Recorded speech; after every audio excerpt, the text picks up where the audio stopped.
Hello everyone, আসসালামু আলাইকুম। আশা করি আপনারা সবাই ভালো আছেন। আজকে আমি রান্না করে দেখাবো পটল দিয়ে পাবদা মাছ। এই জন্য আমি নিয়েছি পটল, নিয়েছি পাবদা মাছ, নিয়েছি পেঁয়াজ কুচি, নিয়েছি মরিচ কুচি। তো চুলায় একটি নড়া দিয়ে দিব পেঁয়াজ কুচি, দিব মরিচ কুচি, দিব পটল। এরপরে পর্যাপ্ত পরিমাণে লবণ দিব।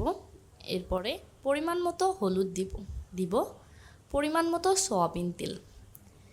এরপরে এগুলোকে ভালোভাবে মাখিয়ে নিব। মাখানো শেষ হলে এই পর্যায়ে দিয়ে দিব মাছ।